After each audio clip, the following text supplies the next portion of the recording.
অসংখ্য দুরুদ ও সালাম নাজিল হন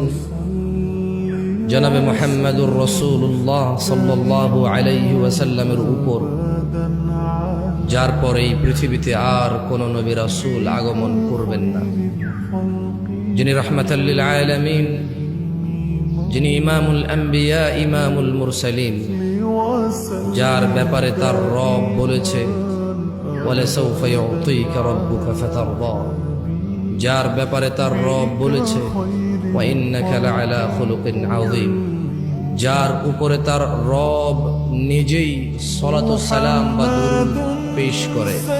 যেমনটা রব কোরআনুল কারীমে বলেছে ইন্নাল্লাহা ওয়া মালাইকাতাহু ইউসাল্লুনা আলান নবী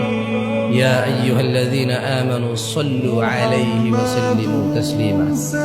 অসংখ্য দুরূদ ও সালাম নাযিল হন সেই নবীর উপর যার উপর দুরূদ আল্লাহ নিজেই পেশ করেন।